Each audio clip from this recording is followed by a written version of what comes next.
Glory to God. ఈరోజు మన లేఖన భాగము అపోస్తల కార్యంలో 2వ అధ్యాయము 4వ వచనం చదువుకుందాం.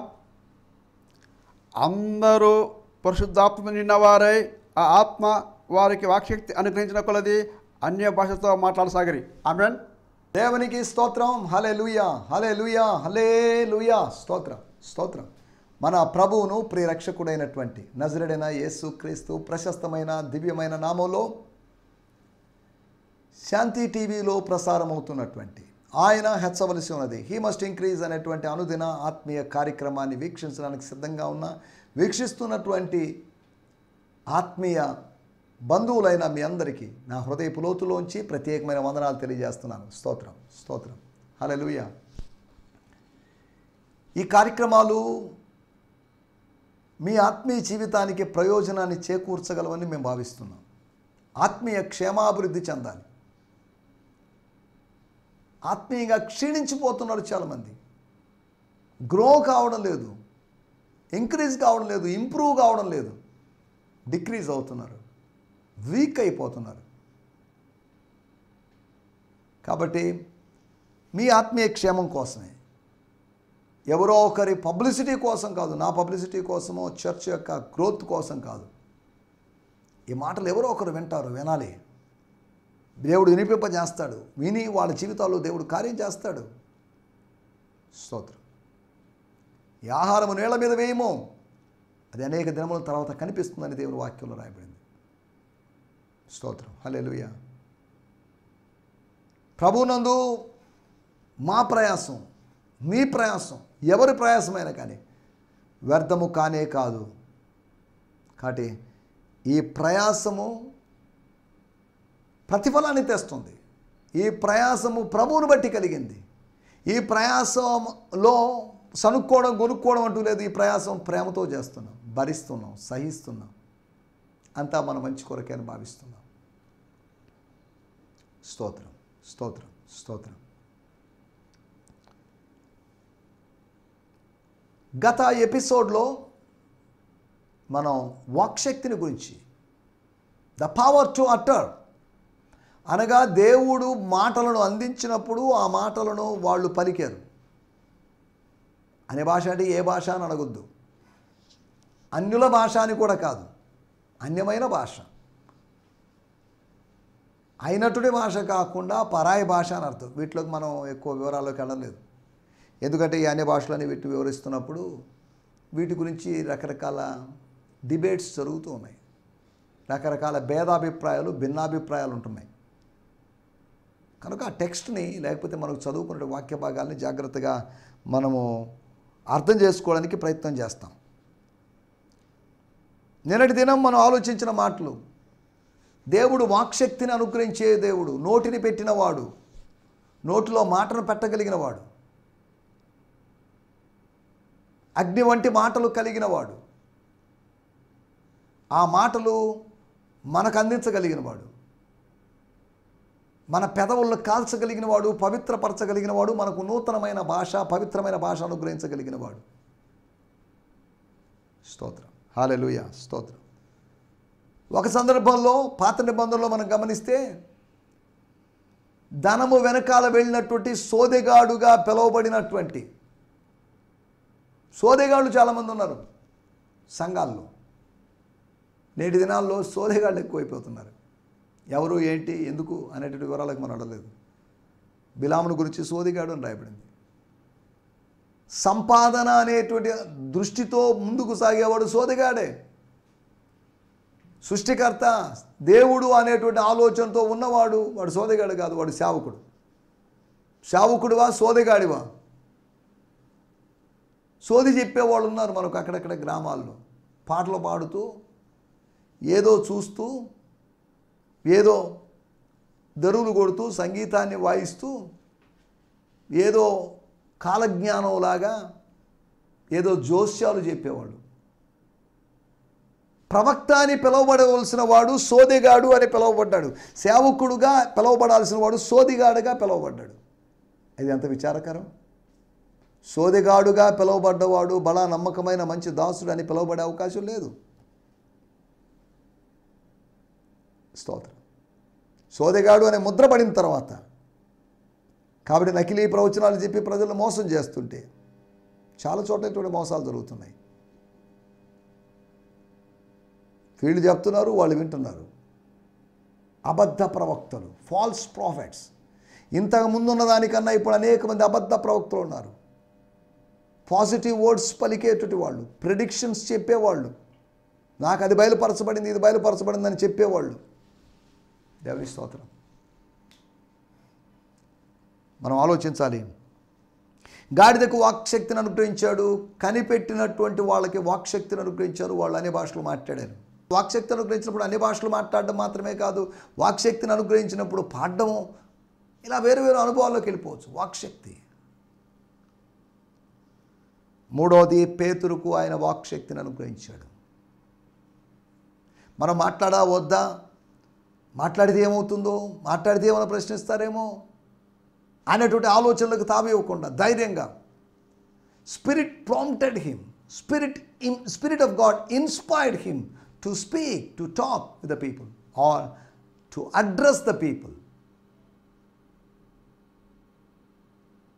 దేవుని స్తోత్రం. హల్లెలూయా, స్తోత్రం. మూడవ విషయాన్ని మనం ఆలోచించింది, పేతురుకు దేవుడు వాక్శక్తిని అనుగ్రహించాడు. తనకు వాక్శక్తి లేదని కాదు, వాక్శక్తిని కోల్పోయాడని కాదు, కానీ ఎఫెసీ పట్టణములో తాను ఆరంభించిన లేకపోతే వేరే వాళ్ళు ఆరంభించినట్టు ఆ సంఘంలో ఒకప్పుడు అర్తమే డయానా యొక్క ప్రభావం తీవ్రంగా ఉన్న రోజుల్లో ఆ ప్రభావంలోంచి ప్రభువు యొక్క ప్రభావంలోకి ప్రజలను తీసుకుని వచ్చినప్పుడు మాజీ డయానా భక్తులతో, మాజీ అర్తమీ దేవి భక్తులతో, ప్రస్తుతపు యెహోవా దేవుని భక్తులతో, యేసయ్య భక్తులతో చెప్పినట్టు మాట, ప్రస్తుతం అంటే అప్పటికనే, మీరు నా కోసం ప్రార్థన చేయండి, దేవుడు నాకు మంచి వాహనం ఇవ్వాలని కాదు, మేము పెద్ద మందిరం కట్టాలనుకుంటాం, దాని కొరకు ఎఫెసీలో మందిరం కట్టాలి, ఫిలిప్పులో మంచి మందిరం కట్టాలి, కొలసీ పట్టణంలో మంచి మందిరం కట్టాలి, దానికోసం ప్రార్థన చేయండి అని కాదు. నేను వాక్యాన్ని ధైర్యంగా బోధించాలి, వాక్శక్తి నాకు అనుగ్రహించబడాలి, వాక్యము కొరకైన ద్వారము నా కొరకు తెరవబడాలి. ఇవి ప్రార్థనా విషయాలు. స్తోత్రం. హల్లెలూయా, స్తోత్రం. పౌలుకు వాక్శక్తిని అనుగ్రహించబడాలి అని నా విశ్వాసుల్ని, నేను రక్షణలోకి నడిపించిన వాళ్ళని, నా ఆత్మీయ కుమారుల్ని నేను అభ్యర్థించడం ఏంటి, ప్రార్థించమని బాలేదేమో. ఆత్మీయంగా ఉన్నతంగా ఉన్న నేను ఆత్మీయ తక్కువ స్థాయిలో ఉన్న వీళ్ళని ప్రార్థన అడగడం ఏంటి అని అలా భావించలేదు, అలా డిఫరెన్షియేట్ చేయలేదు. ఈ రోజుల్లో పెద్దవాళ్ళ దగ్గరికి వెళ్తాం, పెద్దవాళ్ళతోనే మాట్లాడతాం, కానీ చిన్నోళ్ళు అనబడిన వాళ్ళు చిన్నోళ్ళుగానే చూస్తుంటాం. వాళ్ళు పెద్దోళ్ళుగా ఎదుగుతారు, మారుతారనే విషయాన్ని కూడా మనం మర్చిపోతాం. ఎప్పుడు ఒకేలాగా ఉండరు మనిషి. సేవకుడు ఎప్పుడు ఒకేలాగా ఉండడు. టీవీ స్పీకర్ కాకపోయినప్పటికీ కూడా దేవుని చేత బలంగా వాడబడుతున్నారు. పెద్ద పరిచయం లేకపోయినప్పటికీ కూడా ప్రభువు చేత బలంగా వాడబడే సేవకులు చాలామంది ఉన్నారు. స్తోత్రం. హల్లెలూయా, స్తోత్రం. మనం ఆలోచించేట విషయాలు, పౌలుకు, గాడిదకు, కనిపెట్టిన వారికి, పేతురుకు వాక్శక్తిని అనుగ్రహించినట్టు దేవుడు మనకు కూడా, నాకు వాక్కులు రావడం లేదండి, నాకు ప్రత్యక్షత లేదండి, నీ నోరు బాగా తెరువుము, దాన్ని నింపుతానని చెప్పిన దేవుడు. దేంతో నింపుతాడు? ఆహార పదార్థాలతోనా? ఒక పక్షి తన పిల్లల్ని నోరు తెరిచినప్పుడు, నోరు వైడ్గా ఓపెన్ చేసినప్పుడు వాటికి కావలసిన ఆహారాన్ని ఇస్తుంది. నీ నోరు బాగా తెరిస్తే ఆహారము లాంటి తీయటి మాటల్ని, బలాన్ని ఇచ్చేటువంటి ఆత్మ సంబంధమైన మాటల్ని దేవుడు నీకు ఇస్తాడు. ఆ మాటలను పంచుకోవచ్చు. వాక్శక్తి మనకు కావాలి. అవాక్కైపోయేటువంటి అనుభవం కాదు, వాక్శక్తి మనకు కావాలి. ఆయా సందర్భాల్లో అవాక్కైపోతున్నాం, అవాక్కైపోవడం కాదు, వాక్యము విషయంలో అశక్తులుగా మారడం కాదు, మూగవారిగా మనం మారడం కాదు, వాక్శక్తి మనకు అనుగ్రహించబడాలి. ఈ మాట చెప్పినప్పుడు ఒక మాట చదువుతాను. స్తోత్రం. నాకు గుర్తొస్తున్న మాట మత్తయి సువార్త 12వ అధ్యాయము 12వ అధ్యాయము 22వ వచనం. అప్పుడు దెయ్యం పట్టిన గుడ్డివాడును మూగవాడునైన ఒకడు ఆయన యొద్దకు యేసు దగ్గరికి తేబడెను. ఆయన వానిని స్వస్థపరిచినందున ఆ మూగవాడు మాట్లాడు శక్తియు చూపును గలవాడాయను. స్తోత్రం. దెయ్యం పట్టిన గుడ్డివాడు మోగవాడు ఆయన వాణ్ణి స్వస్థపరిచినందున మోగవాడు మాట్లాడు శక్తిని పొందాడు. తాను కోల్పోయిన శక్తిని పొందుకున్నాడు. చూపును గలవాడాయను, చూచుటకు శక్తి గలవాడాయను అని కాదు, మాట్లాడుటకు శక్తి. చూడడానికి శక్తి అవసరం లేదా? అవసరమే, కానీ మాట్లాడడానికి ఉన్నంత శక్తి అవసరం లేదు.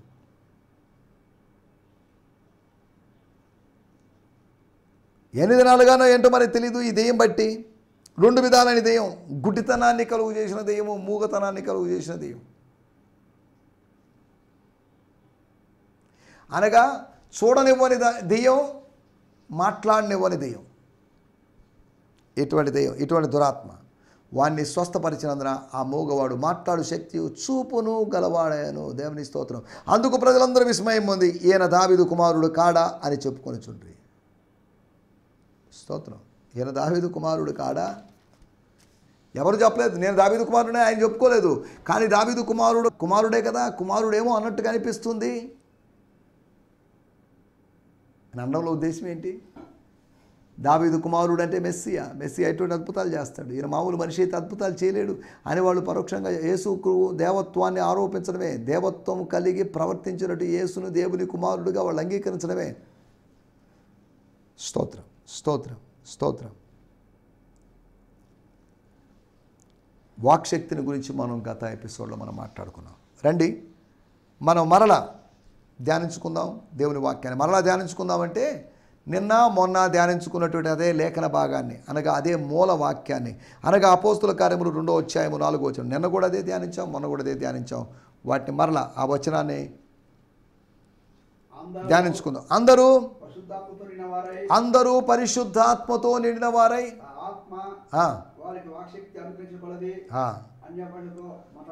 స్తోత్రం. ఆత్మ వారికి వాక్శక్తిని అనుగ్రహించాడు. స్తోత్రం. ఆత్మదేవుడు వాక్శక్తిని అనుగ్రహించాడు. యూదులకు భయపడి తలుపులు వేసుకుని కూర్చున్న వాళ్ళకి, ఆ మనుషుడు లేకపోతే నువ్వు కూడా ఆయనతో ఉన్నావు అని అన్నప్పుడు లేదని బొంకినటువంటి, శపించుకోవడానికి మొదలుపెట్టినటువంటి పేతురుకు వాక్శక్తిని అనుగ్రహించినప్పుడు, వాక్శక్తిని పొందుకున్న తర్వాత ఆయన మాట్లాడే మాట ఏంటంటే, సారీ, మీ రూల్స్ మీరు చెప్పారు, మా రూల్స్ మాకున్నాయి. స్తోత్రం. మీ రాజ్యాంగం ప్రకారం మీకు కొన్ని నియమ నిబంధనలు ఉన్నాయి. మా రాజ్యాంగం ప్రకారం, స్వర్గపు రాజ్యాంగం ప్రకారం, మా యూదుల రాజ్యాంగం అని కాదు, స్వర్గపు రాజ్యాంగం ప్రకారం మాకు కొన్ని నియమ నిబంధనలు మేము ప్రకటించి తీరుతాం. మీరు కొడతారు అంతే కదా, కొట్టండి. చంపుతారు అంతేగా, చంపండి, no problem. We are ready to die or to be afflicted. మేము ready, we are ready for anything. క్రీస్తు కొరకు చనిపోవడంలో మేము ఆనందాన్ని కనుగొన్నాం. దేవుని స్తోత్రం, హల్లెలూయా. మన టైటిల్ పరిశుద్ధాత్మ అనుభవాలు, the experiences of the Holy Spirit. పరిశుద్ధాత్మ కలిగించేటువంటి, జరిగించేటువంటి, ఇచ్చేటువంటి అనుభవాలు. The experiences given by the Holy Spirit. పరిశుద్ధాత్మ కలిగి ఉండే అనుభవం అని కాదు, పరిశుద్ధాత్ముడు కలిగించేటువంటి అనుభవాలు. ఆయన కొన్ని అనుభవాలు కలిగిస్తాడు. కొన్ని అనుభవాలు గుండా మనల్ని తీసుకువెళ్తాడు. ఒక అనుభవం నుంచి మరొక అనుభవంలోకి ఆయన తీసుకుని పోతాడు. స్తోత్రం, స్తోత్రం. Holy Spirit would enable you to travel, to go from one experience to another experience, one supernatural experience to another supernatural experience. స్తోత్రం. నిశ్చలంగా లేకపోతే శాంతికరమైన జలముల దగ్గర నిలబడ్డట్టుగా, స్టాగ్నెంట్ వాటర్ దగ్గర నిలబెట్టట్టుగా నిన్ను నిలబెట్టేవాడు కాదు. స్తోత్రం. He want to lead you from one experience to another. పరిశుద్ధాత్ముడు ఇచ్చిన అనుభవాలు ఏంటి ఆ 120 మందికి? లేకపోతే 120 అంటున్నామంటే 1వ అధ్యాయంలో మాటను బేస్ చేసుకొని ఖచ్చితంగా ఇక్కడ 120 మంది ఉంటారని కాదు. అక్కడ సందర్భంలో తర్వాత 120 మంది ఆగిపోయారు. తర్వాత ఎంతమంది ఉన్నారో మనకు తెలియదు. Either 120 or 120 plus or 120 minus. సరే, ఇవి పెద్ద ప్రాముఖ్యమైన విషయాలు కాదు. స్తోత్రం. పరిశుద్ధాత్మ యొక్క అనుభవాల గురించి మనం మాట్లాడుకోబోతున్నాం. 4 విషయాలు మీకు గుర్తు చేస్తాను. మొట్టమొదటి మాట ఒకటే, అపోస్తుల కార్యములు 2వ అధ్యాయము 2వ వచనం. స్తోత్రం. యాక్ట్స్ అప్పుడు వేగముగా వీచు బలమైన గాలి వంటి ఒక ధ్వని ఆకాశం నుండి అకస్మాత్తుగా వారు కూడిన ఇల్లందరూ నేను. చాలండి. ఇంట్లో ఉన్న వాళ్ళకి మాత్రం తెలిసిన సమాచారం. ఆ ఇంట్లో ఉన్నవారు ఇది రాస్తున్నటువంటి లూకా గారికి తెలియజేసిన సమాచారం. లూకా రాసి థియోఫిలస్కు సమర్పించినటువంటి సమాచారం. థియోఫిలస్, ఓ sir, respected Theophilus, honourable Theophilus, we salute you, sir. We bring greetings from our church or blessings from our church అన్నట్టుగా మాట్లాడి చెప్తున్నట్టు విషయం. 1వ అధ్యాయంలో మేము ఎలా ఉన్నప్పటికీ, మా వాళ్ళు ఎలా ఉన్నప్పటికీ, 2వ అధ్యాయంలో ఆత్మానుభవం వచ్చేసింది, ఆత్మ నింపుదల వచ్చేసింది. వి చేంజ్డ్. అయ్యా థియోఫిలస్ గారు, మీకు ఆత్మానుభవం కావాలి, మీరు ఆత్మచేత నింపబడాలి. కారణం ఏంటంటే ఆత్మచేత నింపబడినటువంటి మా వాళ్ళకి కొన్ని అనుభవాలు కలిగాయి. స్తోత్రం, స్తోత్రం. అనగా థియోఫిలస్ అనే ఎందుకు ప్రస్తావన వచ్చిందంటే, థియోఫిలస్కు రాస్తున్నటువంటి పత్రిక కాదండి, పుస్తకం. పౌలు సంఘస్థులకు ఎలా రాశాడో అలాంటి పుస్తకం ఇది, పత్రిక లాంటి పుస్తకం. సరే, దేవుని స్తోత్రం, హల్లెలూయా. అక్కడ జరిగినట్టు ఒక సౌండ్ గురించి మీరు చూశారు, చూసింది చెప్పే అవకాశం ఉంది. ఏం విన్నారు? మీరు విన్నారు, విని మర్చిపోయింది కాదు, చూసి మర్చిపోయింది కాదు, విని మర్చిపోలేకున్నారు, విని వివరించాల్సిన వాళ్ళుగా ఉన్నారు, చూసి మర్చిపోకుండా ఉన్నవాళ్ళు. ఒకటి, వాళ్ళు విన్నారు, పరిశుద్ధాత్ముడు నీకు వినిపింపజేస్తాడు. శృంగధ్వనులో నెరుగు ప్రజలు ధన్యులు. కొత్త శబ్దాల్ని, మనము 2-3 ఎపిసోడ్ల క్రితం కొన్ని స్వరాలు గురించి మనం మాట్లాడుకున్నాం. వాటిలో అతీంద్రియ స్వరమని, అన్య భాషల స్వరమని, అపహాసకుల స్వరమని, ఆత్మీయులు అనబడిన వారి స్వరమని 4 స్వరాల గురించి మనం మాట్లాడుకున్నాం. స్తోత్రం. మనం ఆలోచిస్తున్న విషయాల్లోకి వచ్చేద్దాం. వినిపింపజేస్తాడు, నీ చెవులను తెరవజేస్తాడు. He will open your ears. Eyes మాత్రమే కాదు, నువ్వు వినగలుగుతావు. నీ వెనక నుండి ఒక స్వరం వినగలుగుతావు. నీ గదిలో నువ్వు ఒక స్వరం వింటావు. నీ ఆత్మలో నుండి ఒక స్వరం వింటావు. నువ్వు వినగలవు. నీ సహోదరులోంచి ఒక స్వరం వినగలవు. నీ ప్రసంగికుల్లోంచి ఒక స్వరం వినగలవు. నీ మందిరంలోంచి ఒక స్వరం వినగలవు. దేవుని స్తోత్రం, హల్లెలూయా, స్తోత్రం. ఒకటి, పరిశుద్ధాత్మ అనుభవాలు వినడం. పరిశుద్ధాత్మను పొందుకున్నాం, పరిశుద్ధాత్మ నింపుదల ఉంది కదా అని చెప్పేసి ఏదో మాట్లాడతామేమో. స్తోత్రం. ఆయన కొన్ని పదాలు ఇస్తాడు, ఆయన వినిపిస్తాడు. వినిపించిన వాటినే నువ్వు వివరించు. 2వ అధ్యాయము 4వ వచనంలో, అందరూ పరిశుద్ధాత్మతో నిండిన వారై వాలిన తర్వాత జరిగిన అనుభవం పేరు నింపబడడం, ఫిల్లింగ్. ఆత్మ వారికి వాక్శక్తిని అనుగ్రహించిన కొలది అనే భాషలతో మాట్లాడి, వారికి కనబడి, అందరికీ కనబడిందని కాదు, వారికి కనబడి, వారికి వినబడి, వారికి కనబడి, అనగా వినబడేటట్టు చేశాడు. పడుకొని ఉన్నటువంటి ఏలి అనేటువంటి యాజకునికి వినబడలేదు, కానీ మెలకుగా ఉన్నటువంటి సమూయేలుకి వినబడింది దైవస్వరం. నువ్వు ఎవరైనా కావచ్చు, కానీ నువ్వు దేవస్వరాన్ని వినే పాసిబిలిటీ ఉంది. పాపం చేసి పొదల చాటున దాక్కున్నప్పటికీ కూడా Adam had a tendency, or Adam had a possibility to listen to the voice of God.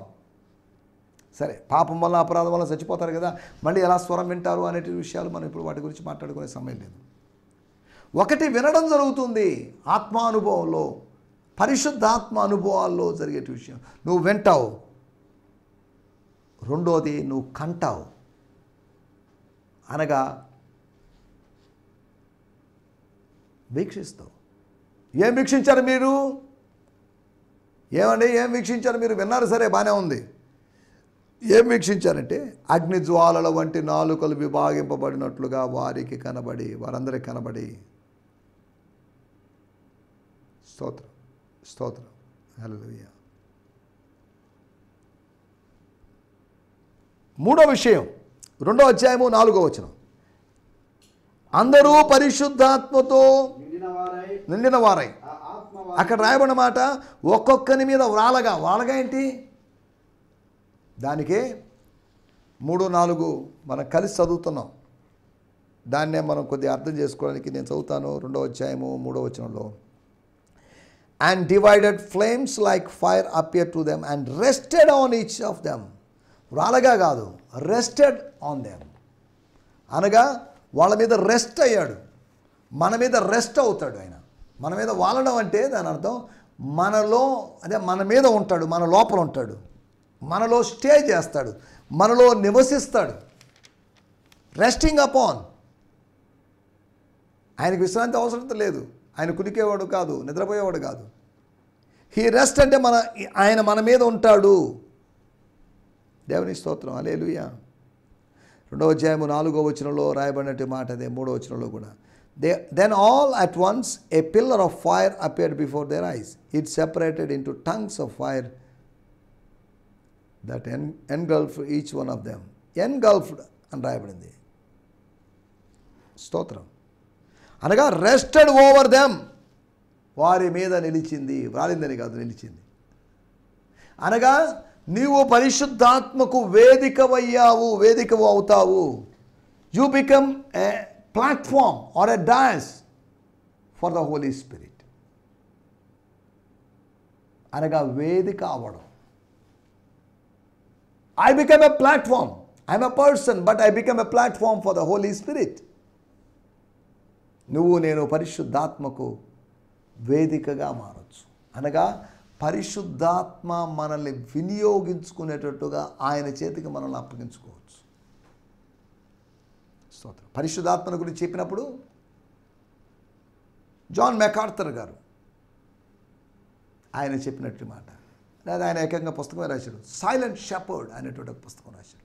ఏంటి సైలెంట్ షెపర్డ్? పరిశుద్ధాత్మను గురించి నిశ్శబ్ద కాపరి అని చెప్పి. ఆయన సైలెంట్గా తన పని తాను చేసుకుంటూ వెళ్తాడు. యేసుప్రభు వచ్చాడు అనుకోండి, విస్తారమైన జనసమూహము, శిష్యులు, ఈ ఆర్భాటాలు ఇవన్నీ ఉంటాయి. కానీ పరిశుద్ధాత్ముడు సాఫ్ట్ అండ్ స్మూత్ కనుక వస్తాడు, వెళ్ళిపోతాడు. స్తోత్రం, హల్లెలూయా, స్తోత్రం. మనం ఆలోచిస్తున్నట్టు విషయాలు వేదికగా మారడం. వేడుకగా కాదు, నువ్వు ఒక వేదికగా, ఒక పాత్రగా మారడం, ఒక రోల్ తీసుకోవడం. దేవుని స్తోత్రం. ఒకటి పరిశుద్ధాత్మ యొక్క అనుభవం వినడం అని. ఎవరిని వినడం?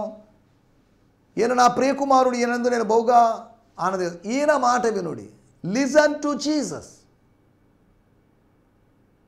కేవలం యేసు మాట అని కాదు, పరిశుద్ధాత్మ యేసు ద్వారా మాట్లాడినప్పుడు, యేసు అనేటువంటి క్యారెక్టర్ ద్వారా, యేసు అనేటువంటి ఆ పాత్ర ద్వారా మాట్లాడినప్పుడు.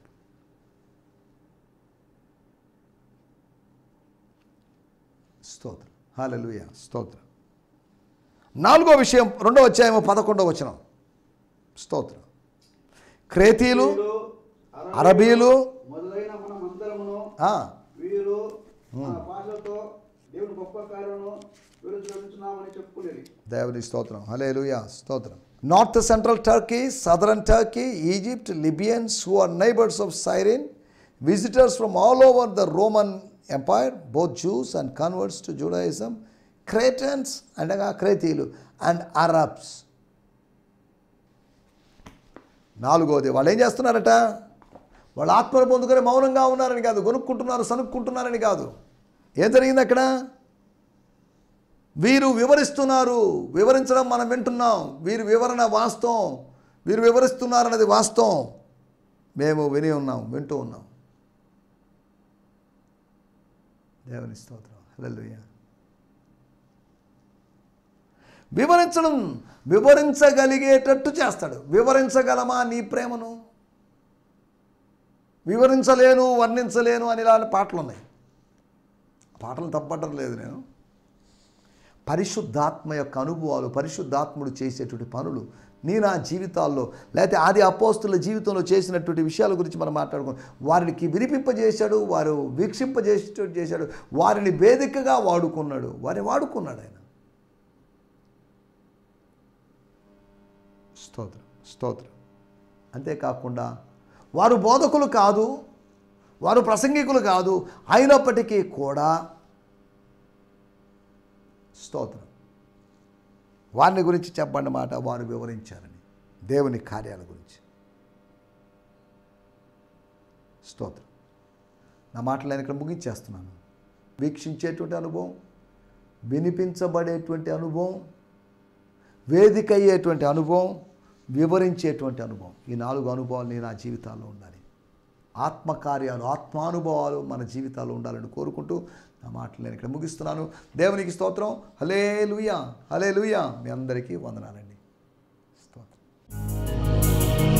ఈ సందేశము మీకు ఆశీర్వాదకరంగా ఉందని నమ్ముచున్నాము. ప్రార్థన అవసరతల కొరకు మమ్మల్ని సంప్రదించవలసిన మా చిరునామా గిద్యోన్ మిషన్ చర్చ్, 6వ వీధి, శాంతినగర్, నెల్లూరు 4, ఆంధ్రప్రదేశ్. పిన్ 524004. మా ఫోన్ నంబర్లు 7036443613, మరి ఒక నంబర్ 9392293010. మా ఈమెయిల్ ఐడి gfihmi2015@gmail.com. దేవుడు మిమ్మును ఆశీర్వదించునుగాక. ఆమేన్.